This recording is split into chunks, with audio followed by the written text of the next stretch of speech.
Assalamualaikum warahmatullahi wabarakatuh. Terima kasih sebelumnya kepada teman-teman yang telah hadir, telah mengunjungi channel saya ini. Semoga informasi yang saya sampaikan bermanfaat buat teman semua. Amin. Baik, untuk kali ini masih terkait dengan animasi. Jika belum begitu paham gitu, nanti untuk dasar-dasar animasi atau definisi animasi, Anda bisa kemudian melihat channel saya sebelumnya. Maaf, bukan channel, video-video saya sebelumnya. Baik, untuk kali ini saya ingin menjelaskan tentang dasar-dasar teknik animasi yang harus Anda pahami. Karena teknik animasi dasar-dasar ini itu sangat mungkin itu dipakai dalam bentuk yang sifatnya tradisional maupun yang sudah digital.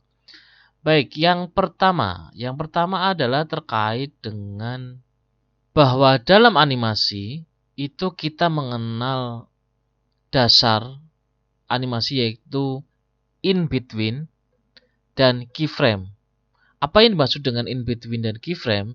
Keyframe adalah frame kunci untuk menjadi acuan atau guide dalam proses animasi. Karena pada animasi itu harus ada guide arah kemana pergerakan itu dilakukan gitu ya.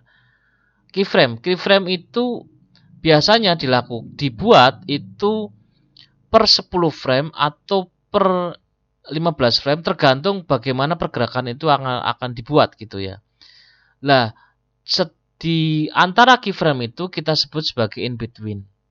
In between adalah gambar-gambar di antara keyframe itu. Di dalam animasi sel pada abad ke-20 awal gitu terkait dengan teknologi animasi itu sudah dilakukan. Di era digital sekarang ini dengan kepraktisan teknologi animasi itu juga masih ada. Jika Anda membuka Adobe After Effects misalnya, atau yang paling sederhana adalah Adobe Premiere misalnya, atau Flash misalnya, itu ada namanya keyframe. Keyframe adalah acuan dari pergerakan itu mau dibawa kemana, seperti itu. Jadi yang pertama adalah terkait dengan keyframe yang harus Anda pahami dan in between. Seperti apa sih bentuknya? Lah seperti ini. Ini adalah salah satu gambar yang mengacu pada in between dan keyframe. Kalau Anda bisa melihat dari gambar ini gitu ya, ini adalah key-nya gitu ya. Kemudian selanjutnya ini adalah keyframe-nya. Apa nama in between-nya? In between-nya adalah di antara gambar-gambar keyframe-nya gitu. Mengisi gambar keyframe itu. Nah, Anda harus paham. Jadi saat Anda menggunakan After Effects, Anda seharusnya paham dengan logika seperti ini. Dan ini dilakukan dari masa tradisional hingga masa sekarang. Selanjutnya, dalam animasi tidak melulu terkait dengan karakter dan pergerakan ya.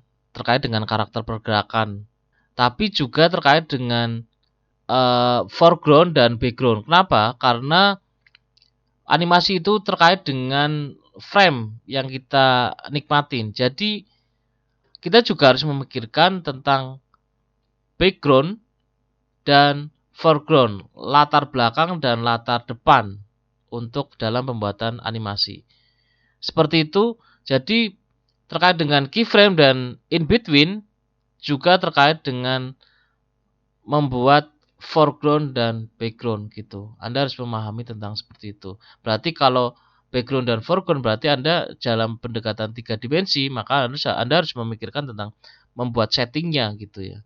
Kemudian mise-en-scène-nya, kalau malah dalam pendekatan 3 dimensi digital itu bukan hanya mengacu pada foreground dan background saja, tapi juga mengacu pada pencahayaan. Walaupun dalam 2 dimensi juga mengacu pada itu juga gitu.